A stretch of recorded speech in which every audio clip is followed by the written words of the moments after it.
Perkenalkan, kami dari kelompok 2, kelompok yang akan membahas materi terkait pasar modal. Di sini, sebelum kami memulainya, kami akan memperkenalkan diri kami masing-masing. Perkenalkan, nama saya Stanley Alfredo Butar-Butar. Nama saya Aurora Yang Kurniawan. Nama saya Niza Wahidatul Soleha. Nama saya Nazalina. Nama saya Muhammad Al Rizky. Baik, tanpa berbasa-basi lagi, kami akan lanjut ke materi yang pertama.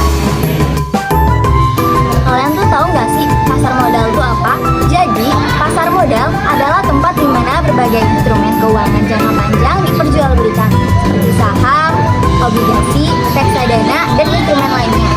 Peran pasar modal sangat penting dalam perekonomian karena memungkinkan perusahaan untuk mendapatkan dana dari masyarakat dan investor untuk berinvestasi. Pasar modal berperan aktif dalam meningkatkan kondisi perekonomian dalam negeri karena aktivitas dan volume penjualan atau pembelian di pasar modal yang meningkat dapat menjadi indikasi bahwa aktivitas bisnis berbagai perusahaan berjalan dengan baik. Landasan hukum. Pasar modal di Indonesia diatur dalam Undang-Undang Nomor 8 Tahun 1995 tentang pasar modal.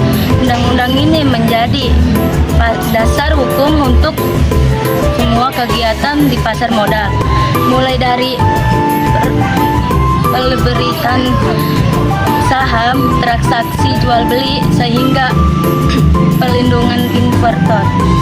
Selain itu, kegiatan pasar modal juga diawasi oleh Otoritas Jasa Keluarga Keuangan OJK supaya berjalan adil, transparan, dan aman bagi semua pihak.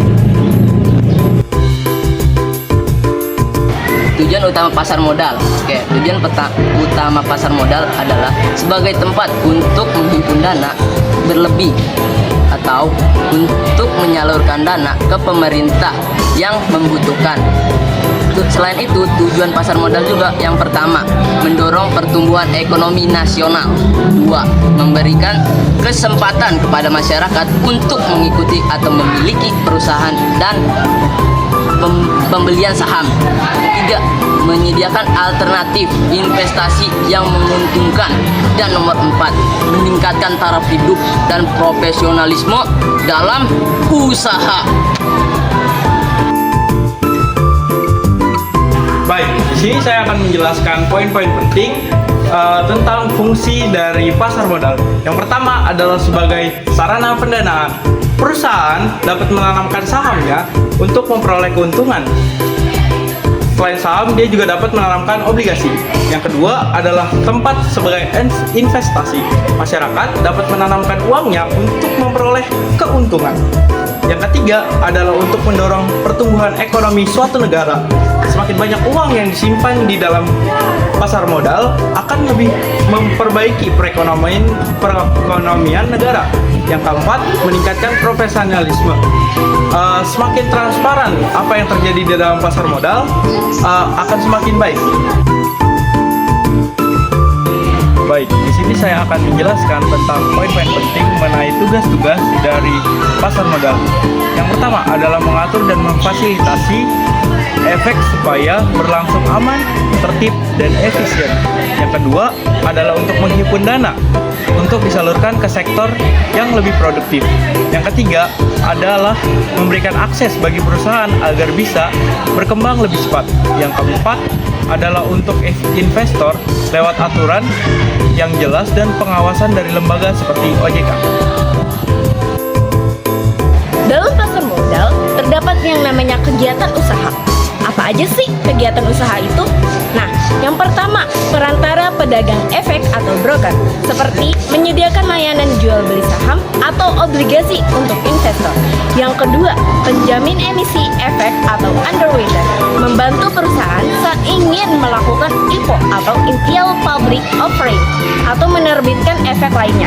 Yang ketiga, manajer investasi, mengelola dana investor dalam bentuk reksadana atau portofoli efek lainnya. Yang keempat, kustodion. Yang kelima, wali amanat. Yang keenam, biro administrasi efek.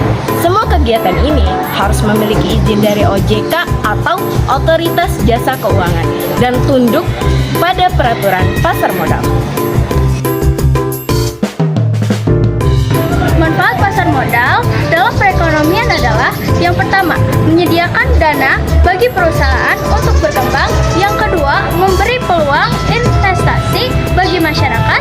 Yang ketiga, mendorong pertumbuhan ekonomi. Yang keempat, meningkatkan transparansi dan tata kelola. Yang kelima, menjadi indikator kondisi ekonomi nasional. Baik, sekian yang dapat kami sampaikan mengenai pasar modal. Semoga apa yang kami sampaikan ini dapat menjadi pengetahuan baru bagi kita semua dan lebih dan makin memahami tentang pasar modal. Sekian dari kami semua. Wassalamualaikum warahmatullahi wabarakatuh.